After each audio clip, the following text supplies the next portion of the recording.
إخوة الإيمان، وها نحن في هذه الأزمان وفي هذه الأيام وفي هذا الوقت وفي هذا الأوان نسمع ما يندى له الجبين ويشيب له الجنين من أشياء لا تكاد تصدقها.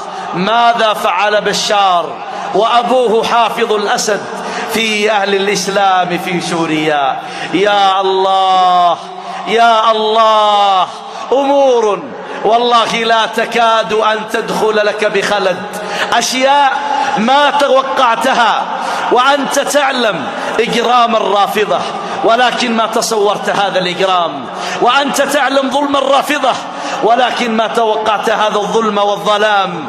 أنت تعلم أن هذه أمة لا ترحم، ولكن لم تكن يوما من الدهر تتصور أن هذه الأمة ستأتي بمكابس وضغط تضغط به رجال السنة. هل رأيتم تلك المكابس؟ المكابس يا أيها الناس صنعت لكبس الحديد والمعادن والذهب والفضة، وبشار استخدم هذه المكابس وأقوى أنواع المكابس، من تكبس الطنان لكبس رجال السنة. يدخل أحدهم فيها فيخرج مثل هذه العلبة. انظر، إنسان يكبس ويضغط عليه حتى يخرج مثل هذا القدر. أي ظلم هذا؟ أي إجرام هذا؟ ولا تستبعد أن يفعل مثل هذا وهم على قيد الحياة. يدخل الإنسان وهو حي ويبدأ الحديد من فوقه ومن تحته، هذا ينزل وهذا يصعد، الله أكبر، حتى يخرج لا دم فيه ولا لحم فيه ولا عصب فيه. لا إله إلا الله.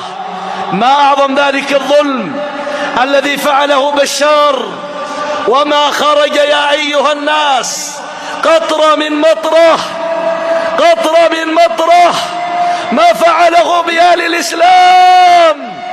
أدخلوا نساء من نساء السنة أبكارا فحملت في السجون منهم ووضعت، وأخذ ذلك الجنين مسجونا ما عرف نفسه إلا في السجن 20 سنة 30 سنة وهو في زنزانة، ما رأى سماء ولا رأى أرضا ولا عرف شمسا ولا قمرا ولا جبلا ولا بحرا، لا يدري عن الدنيا بشيء وهو في 30 من عمره.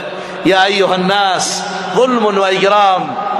نساء خرجن من تلك السجون وقياهيبها، والحديد الحديد من ظهرها إلى بطنها ومن ظهرها إلى صدرها وفي ركبها وفي أقدامها.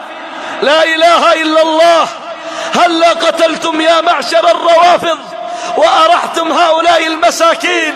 لا والله، لا يقتلون أهل الإسلام، إنما يتلذذون بتعذيبهم ويتلذذون ببكائهم وصراخهم.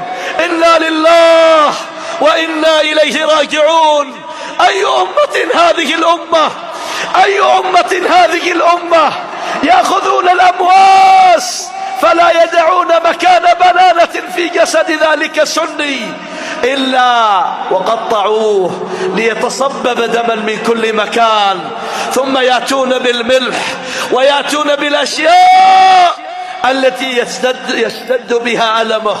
يا أيها الناس، يا معشر المسلمين، هكذا بلاء عظيم على مر التاريخ، من أعظم البلاء هؤلاء الروافض على الأمة الإسلامية. دعك من عذاب في كهرباء توضع في رقابهم وفي أقدامهم، دعك من عذاب أحدهم يربط في مثل المروحة ثم هكذا يلف عليه حتى يخرج وهو مجنون، دعك من عذاب يدخلون في ضقاطات تحت الأرض ثم توقد عليهم نار خفيفة فيموت أحدهم مرات ويرى الموت رأي العين. دعك من هذه العذابات، ليست بشيء أمام ماذا؟